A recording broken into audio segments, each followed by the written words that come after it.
শেষ 10 দিন ইতিকাফ মাস্ট। ইতিকাফটা যদি আপনি শেষ 10 দিন মসজিদে করতে পারেন এবং ইতিকাফ বসে অতিরিক্ত অপ্রয়োজনীয় মোবাইল টিপাটিপি বন্ধ করতে পারেন, অটোমেটিকলি আপনার রমজানকে আপনি সার্থক করতে পারবেন ইনশাআল্লাহ। কারণ যখন আপনি মসজিদে নিজেকে আবদ্ধ করে ফেলবেন 10 দিনের জন্য, আপনি যখন বাইরে যেতে পারবেন না এবং অপ্রয়োজনে মোবাইল টিপাটিপি আপনি যখন করার অপশনটা বন্ধ হয়ে যাবে, অটোমেটিকলি আপনার তেলাওয়াত আসবে, দোয়া আসবে, আল্লাহর স্মরণ আসবে, আল্লাহর জিকির হবে এবং আপনি ভালো কাজ করতে পারবেন। এজন্য লাইলাতুল কদর পেতে হলেও ইতিকাফের কোনো বিকল্প নাই। ইতিকাফ করার জন্য মসজিদগুলোতে লটারি হওয়া দরকার। দুর্ভাগ্য আমাদের এখন ইতিকাফ করার জন্য লোক খুঁজে পাওয়া যায় না। এজন্য ভাইরা, ইতিকাফ এমন একটা আমল, যে আমল আপনি একবার করলে এটার যে তৃপ্তি, এটা অনুভব করলে আপনি আর ছাড়তে পারবেন না। আল্লাহ তাআলা আমাদেরকে ইতিকাফের এই গুরুত্ব বোঝার তৌফিক দান করুন। আমিন।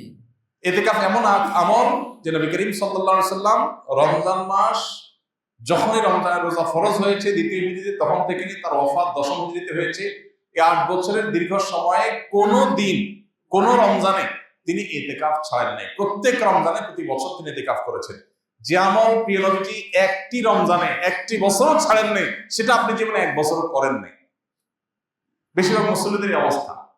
এখানে হাত তুলতে বলা হয়, কারা কারা জীবনে ইতিকাফ করেছেন, অল্প কিছু হাত উঠবে। বেশিরভাগ মানুষ জীবনে একবারও বসেন নাই। যেটা রাসূল সাল্লাল্লাহু আলাইহি ওয়াসাল্লাম জীবনে একবারও ছাড়েন নাই, সেটা আপনি জীবনে একবারও করেন নাই। আপনি কি উম্মত, কি জান্নাত প্রত্যাশী, আপনি নিজের মূল্যায়ন নিজে করেন। রাসূল সাল্লাল্লাহু আলাইহি ওয়াসাল্লাম জীবনে যেটা ছাড়েন নাই, এটা আপনি 1-2 বার হলে তো করবেন। এই জন্য ইতিকাফ করার নিয়ত করবো তো ইনশাআল্লাহ। এখন থেকে বলতেছি, কারণ ইতিকাফ 20 রমজান সন্ধ্যা সূর্য ডোবার আগে আগে আপনাকে শুরু করতে হবে। তখন বললে তো আর আপনি প্রস্তুতি নিতে পারবেন না। এখন আগে থেকে বললাম 10-12 দিন সময় আছে, এর মধ্যে আপনি প্রস্তুতি নেন, প্রিপারেশন নেন, পরিকল্পনা করেন। তাহলে এই চতুর্মুখী চেষ্টা যদি আপনি করেন, তাহলে ইনশাআল্লাহ আপনার এই মাসটাকে আপনি সাকসেস করতে পারবেন। আল্লাহ আমাদেরকে রমজানের সকল অর্জন, সকল সুফল, সকল মাগফিরাত, নাজাত, রহমত, বরকত, কল্যাণ, সওয়াব, আজর, এগুলোকে আল্লাহ তাআলা আমাদের আমলনামায় নিজের ঘরে তোলার তৌফিক দান করুন। ভাইরা আমার, বহু মানুষ আমাদের সাথে এই মসজিদে হয়তো গত রমজানে ছিলেন, এই রমজানে তারা নাই। এই মহিপল্লীর বহু পুরাতন বাসিন্দা আছেন। আল্লাহ জহির সাহেব মসজিদের সহসভাপতি ছিলেন। কোভিড-19 সময় দুনিয়া থেকে চলে গেছে। এখনো চোখের সামনে ভাসে কিভাবে তিনি পায়চারি করতেন, ভালো মন্দ মানুষের মধ্যে থাকে, কিন্তু চাতক পাখির মতো চেয়ে থাকতেন যে কোন রাস্তাঘাট যেন নষ্ট না হয়, কেউ যেন অনাচার না করে। এটা তার একটা ভালো গুণ ছিল। উল্টাপাল্টা দেখলেই সেখানে গিয়ে থামানোর চেষ্টা করতেন। জেলাজন্ত একজন মানুষ হঠাৎ করে চলে গেলেন, শেষ, আর কোনোদিন আসবেন না, শেষ, নো রিটার্নের পর্যায়ে চলে গেছেন, সে জগতে চলে গেছে।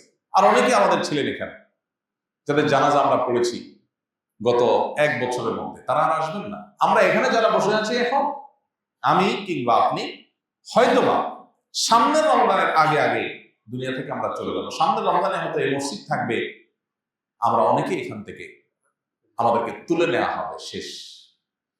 এটাই জীবনের শেষ সুযোগ, এটাই জীবনের শেষ রমজান। সেই চিন্তা থেকেই আসল রমজানের অবশিষ্ট দিনগুলোকে যথাযথভাবে কাটানোর চেষ্টা করি। প্রতিদিন একটা সময় অবশ্যই আল্লাহর কাছে বিশেষভাবে দোয়ার মনোনিবেশ করি। রমজান মাসে দোয়াটা খুব বেশি হওয়া দরকার, দোয়া আমাদের হয় না। কমপক্ষে 5-10 মিনিট হাত তুলে চোখের পানি ফেলে আল্লাহর সাথে 10টা মিনিট আপনি ডেইলি কথা বলেন। 24 ঘন্টার মধ্যে 10টা মিনিট দোয়ার জন্য বরাদ্দ রাখেন। ইফতারের আগে হুলস্থুল কোনোভাবে আমরা থামাইতে পারি না। ইফতারের 15 মিনিট আগে বাসার সমস্ত আয়োজন স্টপ করে দেন, যা যেখানে আছে। এইভাবে পেঁয়াজি এখনো চুলার উপরে আছে, চুলা বন্ধ করে দেন। এই পেঁয়াজি মাগরিবের পরে খাবো আজকে আর দরকার নাই, কারণ এখানটা করতে গেলে আজকের দোয়াটা মিস হয়ে যাবে। 15 মিনিট আছে, এখন পরিবারের সময় আল্লাহর কাছে হাত তোলো। ইফতারের আগে দোয়া কবুল হয়। ভোর রাত দোয়া কবুলের সময়। ভোর রাতে উঠেও আমরা মোবাইল টিপাটিপি বন্ধ হয়, ফেসবুকের নোটিফিকেশন, যুবক পোলাপানের মা বাপ চিল্লাইতে মোবাইল হাত থেকে রাখে না। এরপর এসে খাবে, এমন সময় খাবে যে তার খাবারের প্লেট এক হাতে, আর এক হাতে খাবারের লোকমা, আর এদিকে মসজিদের মুয়াজ্জিনের হাতে মাইক। কম্পিটিশন চলে, কে আগে দেয়, কি মুয়াজ্জিন আগে আজান শুরু করে দেয়, সে আগে শেষ করতে পারে, কম্পিটিশন হয়।